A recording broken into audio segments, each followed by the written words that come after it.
Welcome to Dynamic Leadership Center first session in this ongoing working series for small business and medium-sized business owners and leaders who are ready to build innovation into the DNA of their organizations.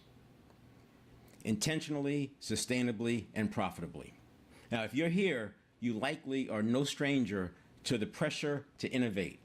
It shows up in all kinds of ways. A new technology hits the market and you feel pressure to adopt it, or risk falling behind. A competitor shifts their strategy and suddenly your current model feels exposed. Or your internal systems start buckling under growth and you're forced to rework the engine while flying the airplane. But in the rush to adapt, a surprising thing happens.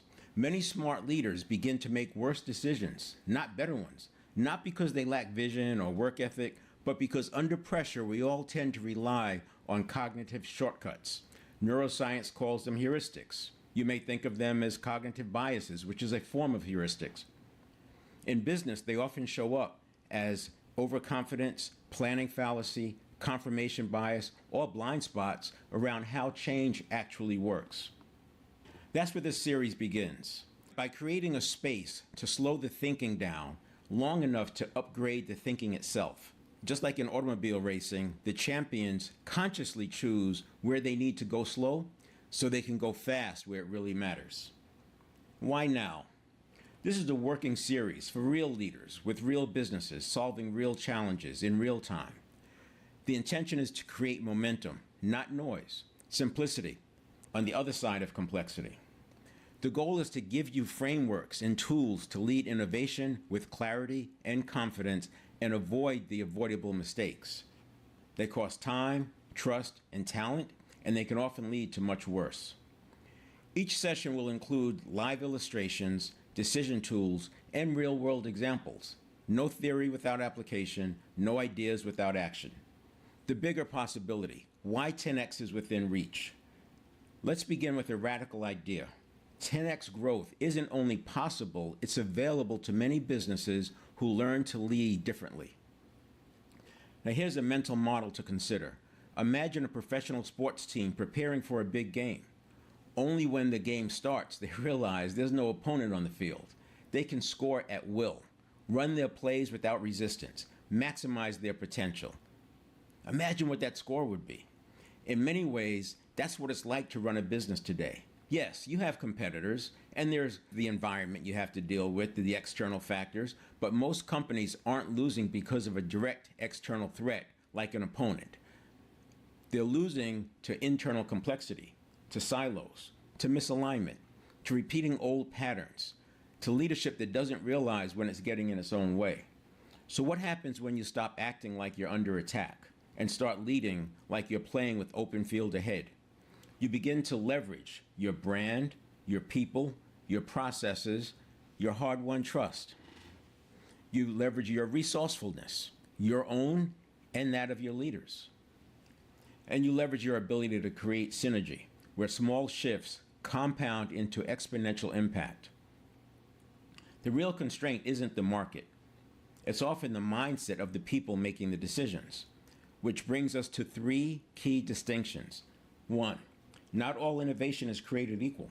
A big trap is when leaders treat all innovation as the same, but there are actually three very different kinds. Business model innovation, changes to how you make money. Operating model innovation, changes to your business internally and how it delivers value. And process innovation, fine-tunes the way that work gets done at the tactical level. Now, each one of these requires a different kind of investment, a different kind of risk, and most importantly, a different kind of leadership role from you, the owner or the senior leader. If you mistake a business model shift for a simple process change, you'll under-resource it. If you treat a process upgrade like strategic innovation, you'll overcomplicate it.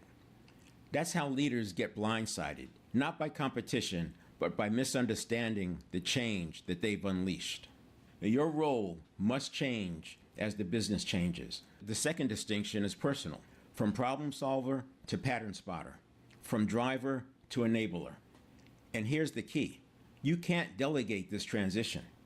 When a company is navigating change, it doesn't just need someone to tell people what's happening. It needs a leader who can hold the tension that's between what is and what's possible. In future segments, I'll talk about the difference between project management and project leadership, how to know when to stay close and when to hand it off, how to spot when your leaders are accidentally diminishing their teams by holding too much, too tightly, for too long. I covered some of this in the previous series on leadership development plans, and we'll revisit that methodology as it applies when we're going through this innovation series. The third one is change management. Change management is not optional, and it is measurable. This third distinction is where most execution fails. Change doesn't fail because people are lazy or resistant. It fails because we skip the part where people's thinking has to change before their behavior can. You may have heard the phrase that a great plan with mediocre implementation will produce less results than a mediocre plan with great execution. No plan survives contact with reality. So it's not just about the plan. It's about how we execute, and how we execute has to do with change management. When we introduce innovation, we're not just changing the tools or the flowchart.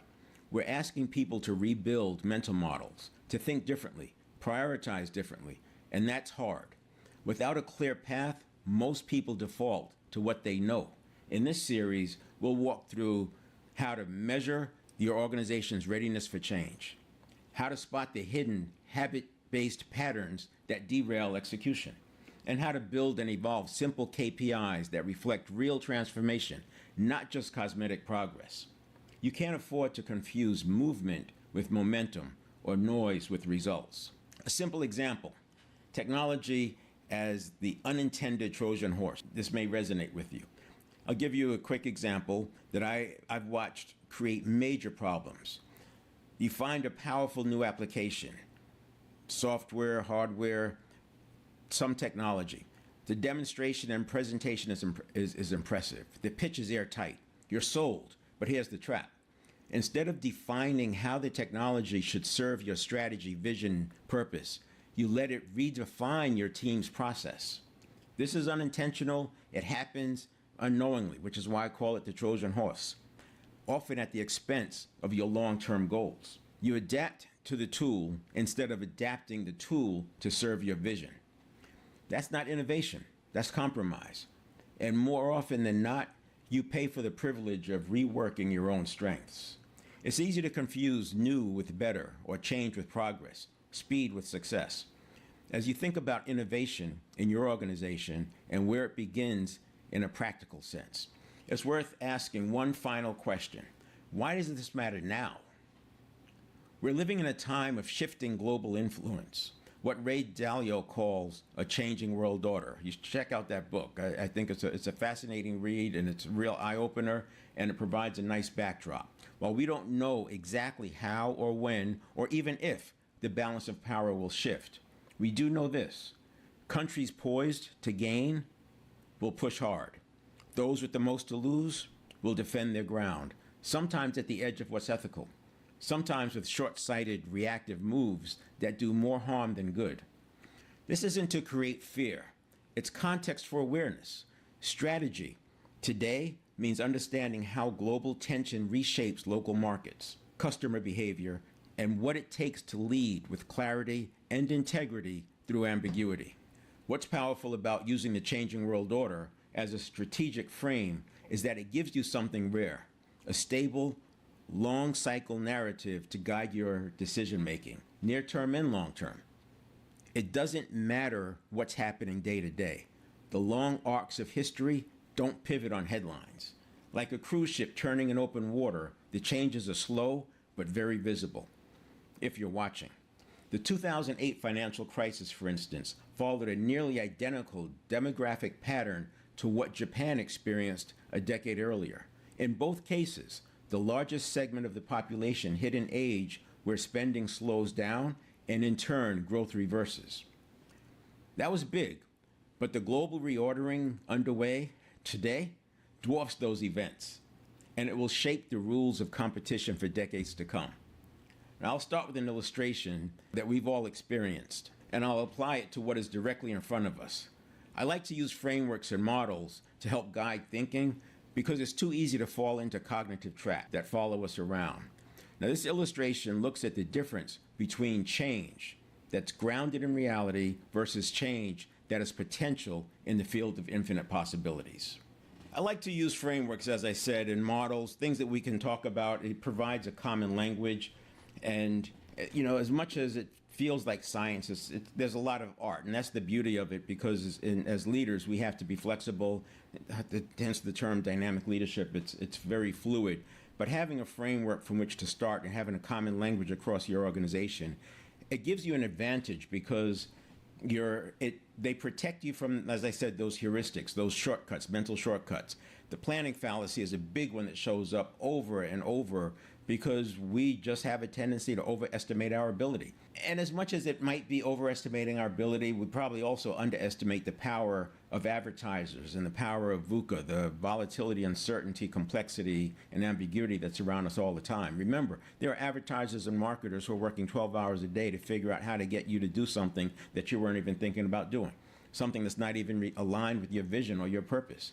And it works. Just look at how many people live paycheck to paycheck, and it's no matter how much money they make, they can still fall into that paycheck to paycheck, because the advertisers know how to tap in to those mental shortcuts, those heuristics. And it happens in business too. We've all been in a presentation where we're literally thinking we don't need this, and we're still moving towards buying. That's just a small example. The point is, using frameworks will help us to recognize when that's happening. So this framework here is just to get us started. I was actually in a conversation in 1980 about the acronym SMART, S-M-A-R-T, and I was in a room with a couple of guys. We were Success Motivation Institute distributors, and we were discussing how we could make this S-M-A-R-T into an acronym. And it started with just S-M-R-T. And then we added the A, and we couldn't agree. Should it be aggressive or should it be achievable? And, we sat through it. We all left that room in Waco, Texas, and went on and did our own thing and used it the way we wanted to. 15 years later, I see it showing up. Now, I don't know what that path was. It's very possible, as many things are, that we're a whole bunch of groups in rooms all over the world trying to come up with that same thing. What's interesting is, along the way, I've watched people trip over the aggressive versus achievable, the realistic versus aggressive. And what I like is relevant, and I like aggressive. I like both of them. And as far as the realistic or aggressive goes, I would say it has to do with context. So on this, what I have here in this line, we're going to call this the reality gap. This is time. So it starts over here with days. You could make it hours, but it starts over here with days, and over here we'll just call it a decade. The closer we are to the days, the more we need to be grounded in reality. As a matter of fact, if you're planning what you're going to do in the next hour, you know that you have to be dealing with reality. You're going to Google Maps or whatever you use to look at the traffic patterns. You're looking at your time. You're looking at what has to be done. If it's not grounded in reality, you're not going to achieve the target. This applies to days. It can apply to weeks. It can apply to months. It can apply to quarters. It can apply to years. It depends on the context. The point is, at this end of the time frame of days to decades, we want to have 100% grounding in reality. So this gap right here, a zero gap. We want to be 100% grounded in reality.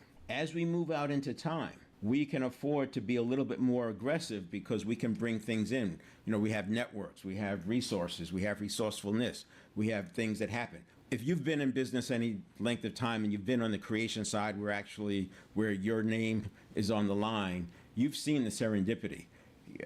In corporate world, I used to say that I just need 80%. If I have 80% of the answer, I can go because the other 20% will come. And I lived by that. And I've had models and frameworks to support it. Once I got into business for myself, it was a global business, I shifted that to I have to move with 40%. Now that didn't just happen overnight. I went to 60, then I went to 40. You have to make that move with just 40%. There's so much unknown, there's so much, and you're still going to get stung potentially. So you still have to be able to pivot and adjust. Decisions are not good or bad in and of themselves. They're made so by what we do next. The point is, we need a plan to be able to take action, and that plan needs to be grounded in reality in the early stages. Now here, I would say that the SMART goal, S-M-A-R-T, the R could be realistic, but rather than change it up, we're just going to keep the R relevant. We're going to keep the A as aggressive, but at the lower end, we're going to tone down that aggressiveness. So on this end over here, we're going to use the problem-solving model. This is so often overlooked. I've watched leaders, smart leaders.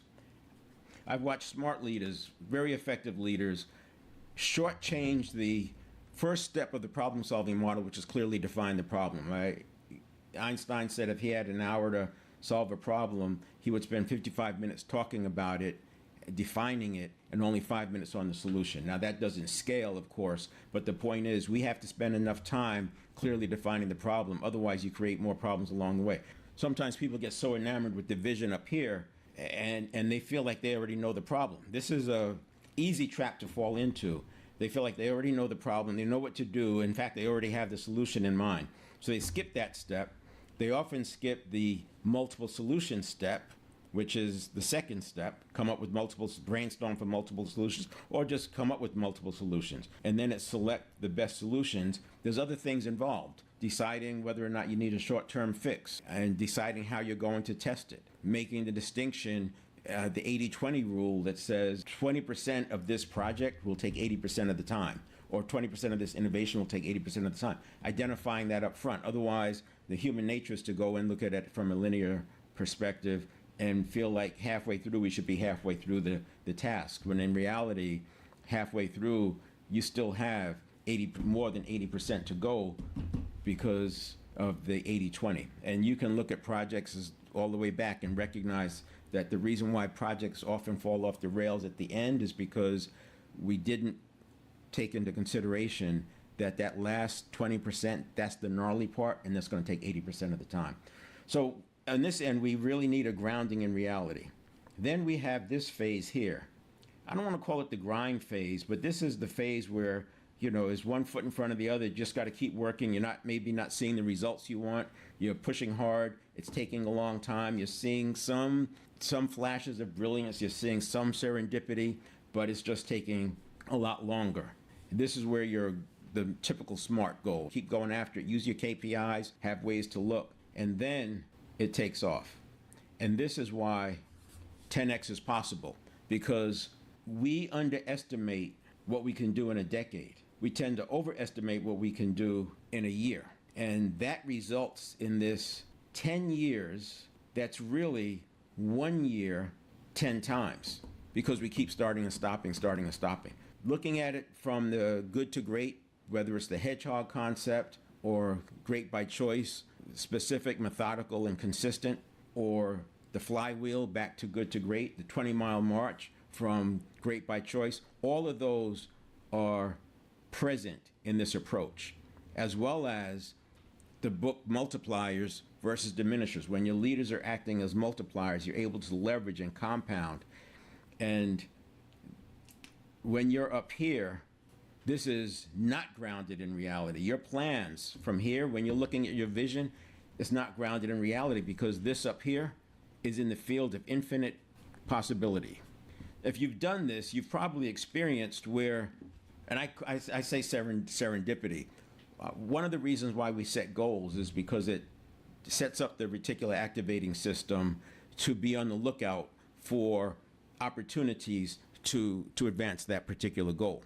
And we see things that we would not have seen. A lot of people will call this, I manifested it. The thing was always there, or the opportunity was always there, but they weren't paying attention because they didn't have context, and the goal is the context. Purpose is the context. Vision provides context. But the reason I talk about it, this is infinite possibilities. If you've ever played Tetris, imagine being the game, not the player, but the game. Now, the player is against you, the game, and the player's flipping the blocks, and they're flipping the blocks, and each block is going down. And as the game, you're not making any, it doesn't look like you're making any progress. And the player's flipping the blocks, and they're just going down, they're going down. But as the game, I know that what I'm doing is I'm building a foundation. I'm building a foundation where things can't be seen. This is why you need the right type of KPIs, and you don't want to get too fancy with your KPIs in here, because this is the baby steps phase. This is the, like I said, you're going to have some flashes of brilliance, but the quantum leap phase is here, and it's in that last part. You might go 7 out of 10 years just grinding before it takes off. So I'm the game, and the blocks are flipping, and they're going down below the frame. Eventually I get a line, and then I get 2 lines. Now you're seeing some progress, but then those disappear. The player flips the block the right way, and they disappear. And you start it again. I get 4 lines now. I'm the game. I get 4 lines. Sooner or later, and if you played Tetris, you know where this point happens. The player doesn't stand a chance. They don't stand a chance because it gets to the point where there's so much momentum on this wall being built. That's how this looks and feels. But it takes some things. You got to have a vision. It helps if that vision is connected to purpose, and you need a plan. And you need to be realistic about that plan at the beginning stage, but you don't have to be realistic about the plan when it's out here in the infinite possibilities. But in order to do this, remember, we don't have an opponent like a sports team does. We have free reign. We have a free open field ahead of us.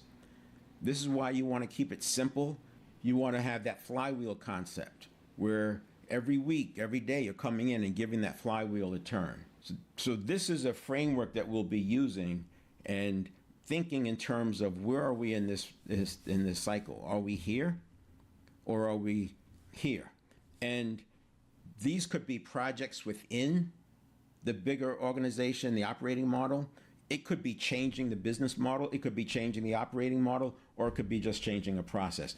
That's what we'll talk about next week. Now, before I leave this page, I want to bring out something, because there can be 2 statements that are absolutely true, but they're misapplied. So one statement might be, right, it's like, don't be too aggressive on your plans. You want to make sure you're conservative. That might be true. In fact, that's what I'm saying here. I'm saying we have to be grounded in reality. On the other hand, you might have someone say, oh man, you got to shoot for the stars. You got to, hit for the fences. It doesn't make sense to play small. That's the wrong thing to do here, because you can have multiple false starts. I think it's how we end up sometimes with 10 years of experience 1 year at a time, where we really haven't moved the needle.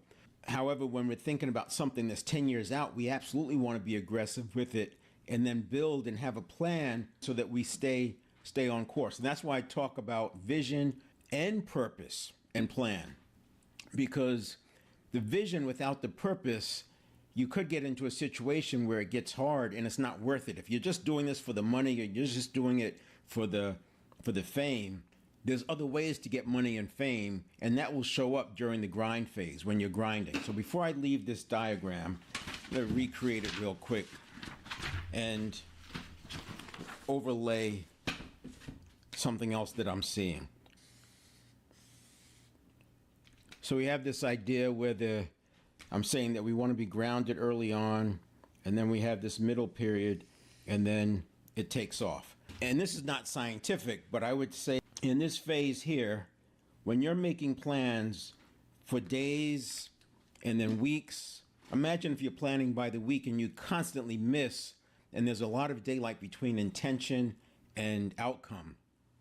You're not going to make very, very good progress, and you're not going to have a lot of confidence.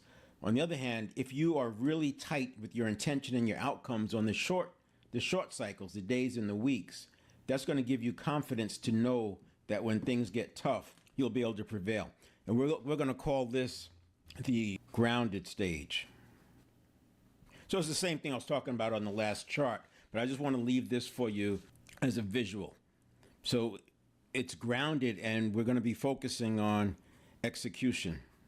This is where I'm talking about that very little daylight between intention and outcome. And then we have this next phase. And this next phase, this is the leverage stage. This is widgets in, widgets out, one foot in front of the other. This is coming in and turning the flywheel, the 20-mile march. You're doing enough on the bad days and you're not trying to overdo it on the good days. That 20-mile march concept is that every day you do the set amount. You don't go farther on the days that the weather's nice, and at the same time you don't slack off when the weather's bad. You put in those 20 miles every single day, and there's a lot to be said for that. I mean, we could go down a rabbit hole of why that's so important. But just think about this as the leverage stage, and what you're doing is taking advantage of synergy. When you set goals, the reticular activating system starts looking for opportunities to take advantage of, and synergy happens. And then this last one, the exponential stage. And in the exponential stage, it's all about that transformation. This is where the transformation happens, and we have to live into it. And it's sort of like surfing or riding a wave, because you may feel like it's too fast, it's scary, but by using the right kinds of KPIs along the way, so you're going to have KPIs that make sense here, you'll have KPIs that make sense here, and you'll have KPIs that make sense here. So I want to go down. I don't want to go too far into this, but I wanted us to have a common language as we talk about innovation, because just having this mental model and a way to talk about it, I've seen people and they're just so unrealistic right here, and they're not willing to tone it down because it's worked for them in the past. They set bodacious goals and it worked, and that's in their mindset. I've said before that sometimes we create bad habits out of our successes, and that would be an example. Right, the last thing I'm going to share with you on this topic is, if you think about old style project plans, we called them waterfall, and now what we see is agile, and agile used to be user experience, iterative development. These are some of the terms that we hear. And I would say iterative is a fancy term for trial and error these days. And I don't want to make this about an agile project conversation. But if you think about a waterfall Gantt chart, we don't see these too much anymore, but when you're building roads, this is what you would use. You build a road, you have all these things that you do, and you lay them out, and then it's done, and you move on. When we started, the Agile showed up early 2000s because of the amount of technology projects that were coming on into play, and the waterfall approach just created too many problems. So we used to do user experience, and that was in the build part. But then Agile came as a methodology more to, I guess, to operationalize project work.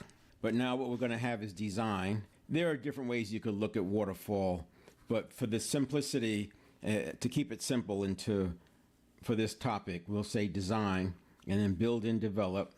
And again, this is where we do a lot of trial and error in business. Agile, there's labels and names for things that they do, and it's discipline. But for here, just think about this as trial and error, and this is implementation. And that includes testing and feedback and the rollout schedule, and then you have monitor and adjust. So I added this. You're not going to see this on a typical waterfall project, monitor and adjust. You might see follow-up, implement and follow-up. You might see change management.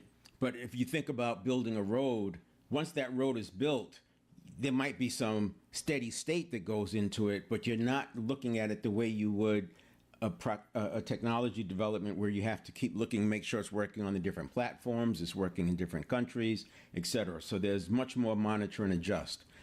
So with this in mind, what I want to do is, and again, the audience here is small business owners. When we start talking about innovation, there are, say, 4 different zones. We're going to call this Zone 1, Zone 2, Zone 3, and Zone 4.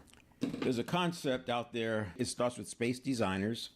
And space designers are just what you would think. These are the entrepreneur types. They're able to come up with these ideas, and they're willing to bet the farm on it. They have this vision. It's like they're systems thinker, deeply curious. They thrive on the ambiguity. They love the challenge. They can hold risk without getting off track. Visionary, right? That's the space designer. And maybe a question that they use is, what's possible? Then the next one we have is space fillers. And you have probably experienced this in different ways. There are people who are great at designing and coming up with these great plans, but they just can't put it into action. They struggle with that, with making it work. There are tons of ideas, can't make them work. And this could be both. You could have space fillers who have the ideas, but they don't know how to get it started. You can have the space designers who have the ideas and don't know how to operationalize it. So you do need both. And the space fillers, these are problem solvers. They love having a scope so that they can problem solve within that. A space filler will often feel stuck if they don't have enough curbing to push them into a certain direction. They like the constraints, but they also like the freedom of action, and they're going to be looking for improvement. So if you think about that part of the curve where I was talking about, this leverage stage, it's going to make sense to have space fillers in this leverage stage. And these two this diagram and this one don't necessarily go together. They're independent. They can be exclusive, but they can also be used together where it makes sense. So space fillers, a good question they might be asking is, how do we make this work? How do we bring it to life? How do we make it better? How do we make 1 + 1 = 3? Those are the kinds of questions that you'll have from these space fillers. The reason I'm pointing this out is, as a business owner, you got where you are by wearing multiple hats. Some hats you wore better than others, but it didn't really hurt you because all the marbles were not on the line. You were moving and shaking. Things were moving so fast that speed was more important than perfection. And we don't want perfect to be the enemy of the good, but at the same time, we don't want to be so sloppy that we're costing ourselves money, costing ourselves time. Then this one is the space user. The space user loves to have everything tidied up. This is operational person. Just tell me what I need to do. Widgets in, widgets out. They don't get bored. They love the routine. They love the precision and the focus, and it keeps them grounded. Too much drama, and these people get knocked off course. These are the operators. I've heard them called steady eddies, and every organization needs them. In fact, these people are fine just moving along, and so this is more of a late stage. You can see how there are some similarities with the other diagram. And a question that they might have is, this delivering value? And if they can see that it's delivering value, they're fine. Just keep going on. As a business owner, you probably fit one of these categories. And depending on what category that is, it's worth looking at who in your organization can help fill those other two zones as you think about the project. Now, I should say, if you are building a jet airplane, this project plan could be 15 or 20 years. If you're building a new capability in your organization, it could be 2 years, 3 years in the making if you include all the testing and the skunk works and all that. But sometimes if you're just looking at adding a new product or a new service, we could be talking 6 months. So it depends on the time frame. And then in zone 4, this one is Space Sentinel. Quick example, back in 2008 crisis, the collateralized debt obligations, you may recall that. The point is that they bundled these mortgages, and they bundled subprime mortgages with prime mortgages, and they created these derivatives that were toxic because they were working well when things went well, but the subprime would overpower the prime, and these things would just be worthless almost. And in 2007, they were still selling the collateralized debt obligation, so it looked fine from the surface, and investors were not necessarily looking at the signals. But what was going on is they were selling them farther and farther offshore. So you had less sophisticated investors, less sophisticated institutions buying these subprime derivatives further and further away from Wall Street. So there were a lot of signals, but it wasn't anything that said it's time to short, right? There were a few people who picked up on that. The reason I bring it up is that today, if you think about the changing world order and those graphs, I know one view is that it's not if it's going to happen, it's when it happens. It's kind of hard to turn around that kind of momentum, but I don't want to get into a debate about that. as certain as the upswing was, we have to consider that the downtrend might be a certain. The reason why you have to hedge is there's always going to be creativity happening to change things around. Anything can happen. But the Space Sentinel, this is like that guard. It's somebody who's paying attention to what's going on. They're risk aware, pattern sensitive, maybe alert to weak signals.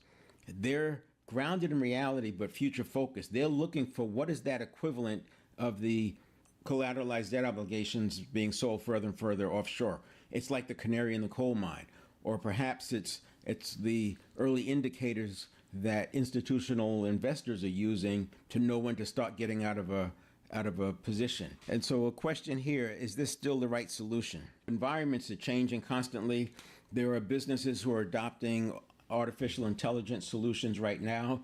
They might be over relying on it, and they're realizing it's not all that it was cut out to be.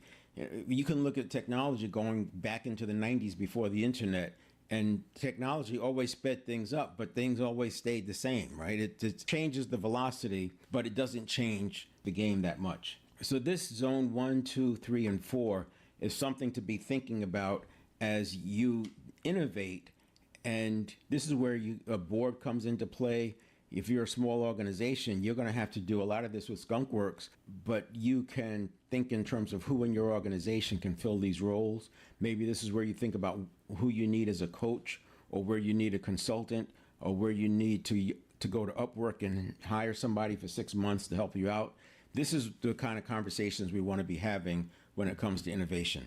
We'll get into the business model versus operating model versus process, project leadership versus project management versus operations. And then the following week, we'll get into change management.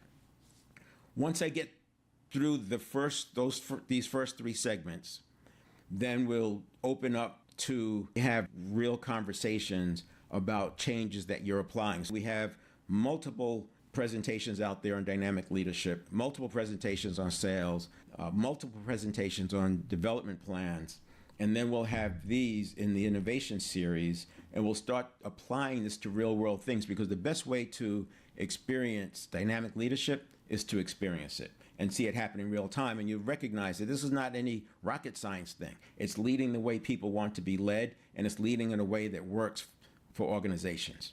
So we'll see you next week. I'll set up the event earlier. We'll start at 8 o'clock on Fridays. And then, as I said, the 4th week out, which will be 3 weeks from now, we'll open up the Zoom that goes with it so that we can have interaction. And those will be free sessions. All right, see you then.